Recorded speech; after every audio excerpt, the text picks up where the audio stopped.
What's going on, guys? So why the heck are GameCube games so small? I mean, that's just something I've been wondering for like, I don't know, 15 or 20 years now, ever since the GameCube came out. Why is this disc so small? I don't get it. And you know, we're gonna explore that in this video. We're gonna look at some theories on the internet, kind of put them to the test, and we're gonna figure out why this game is so small. So first, let's just kind of zoom out. As you can see, I mean, you could probably fit like 4 games in this case. One here, here, here, and here. Like, I mean, this case is way too big to start with.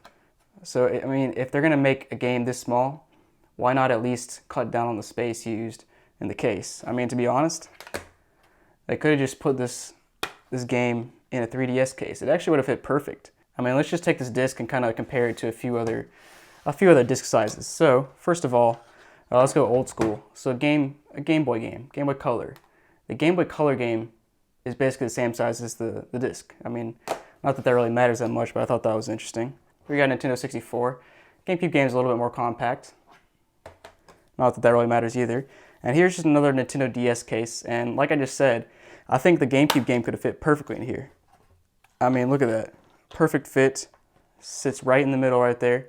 Close it up. No problems. But instead, they use that giant case, which that's really annoying.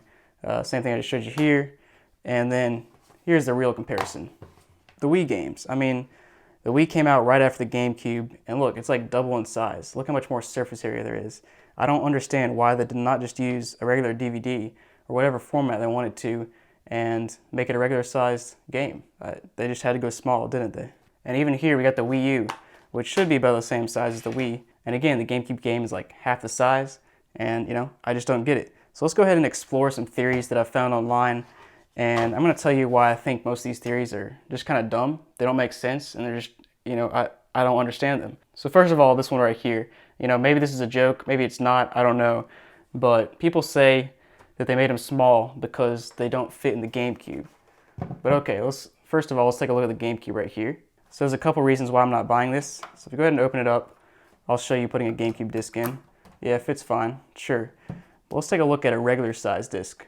So we got a Wii U game here.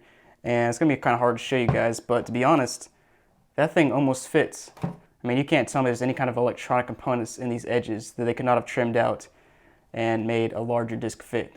I mean, I'm sure it's just like plastic molding, and yeah, there's nothing back there. So, you know, I think a regular disc would have fit easy. I'm not buying the whole thing that they don't fit.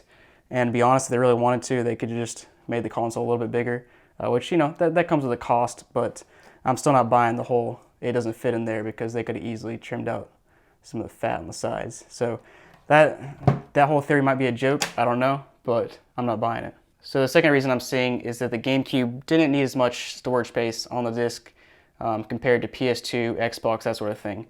So I don't know the exact numbers. I'll probably research them and throw them up on the screen. But I think this little disc fits like, I don't know, 4 gigs, that's my guess. And then the DVD that PS2 and Xbox use are like 8 gigs. And like I can kind of get that because why waste extra disc that you don't need? But at the same time, I figure there's no way possible that this disc costs less to manufacture than a PS2 disc. I mean, the PS2, as you guys know, it's just a regular DVD disc, and these things run rampant. You can find these things anywhere. DVDs are going crazy in the PS2 era. There's no way it was that expensive to manufacture a regular sized DVD disc, whereas I'm sure it was more expensive to manufacture this thing because nobody was making them. I mean, who was using these little mini discs? I think they used them for like little things like camcorders and maybe some random computer games, but to be honest, most people were using DVDs, so I'm sure it was cost less to manufacture DVDs, these little tiny things. So I'm not buying the whole thing about storage space because I don't get why they would not have just you know, manufactured a little bit cheaper and gone with the bigger disc. So the other thing I see a lot is piracy. Now that one I can kind of understand because you know, I'll be honest, I don't know a whole lot about piracy. I don't know how people, you know, copy games, remanufacture the games to like I know that Dreamcast had tons of pirated games. Like you could easily go online, download a Dreamcast game to a disc and then stick it in your Dreamcast and not even buy the game.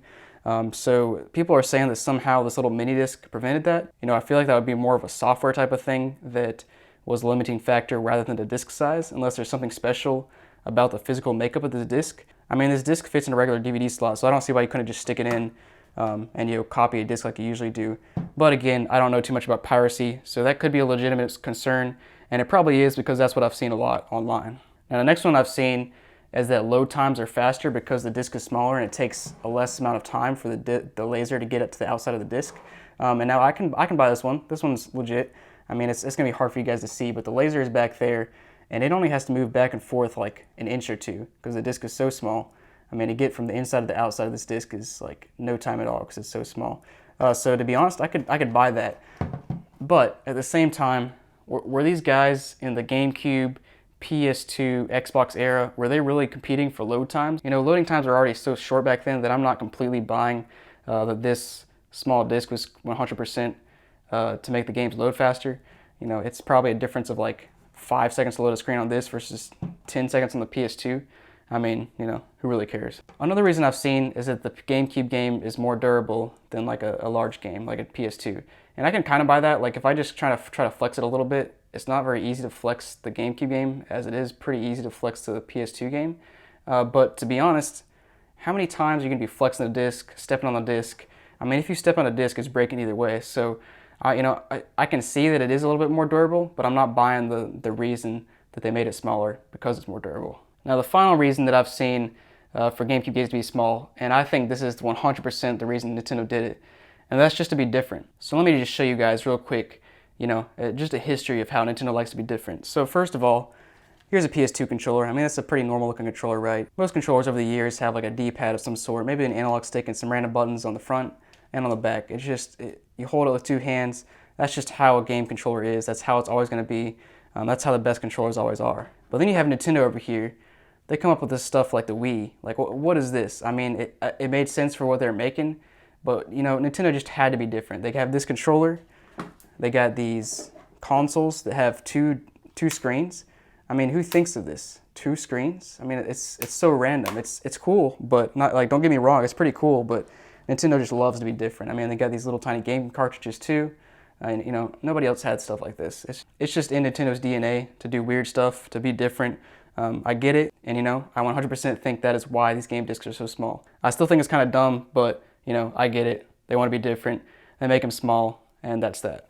So before you go, guys, I just want to let you know that I have a coupon code down in the description for NordVPN. You can get 70% off, and it costs about $3.50 per month for NordVPN.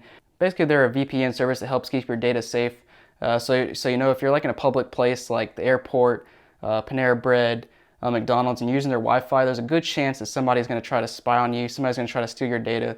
Using a NordVPN server helps prevent that. They basically keep your data safe. And I've been personally using NordVPN for a long time now. It's very useful when I go on trips, if I'm in a hotel, airport, anything. It helps keep my data safe, so I don't have to worry about that. And I just want to let you guys know that I'm not sponsored by NordVPN. I am affiliated, so if you click on a link in the description, I'll probably get a few bucks from it. But they are not sponsoring me for this video. And the biggest thing, guys, is they have a 30-day money-back guarantee. So if you're not satisfied 30 days after you get it, just let them know, get your money back. No big deal. You haven't lost any money. So my thing is, why not try it out? So thanks for watching, guys. Make sure to like and subscribe, as always, and let me know if you like the content. Let me know what else you want to see, and thanks for watching.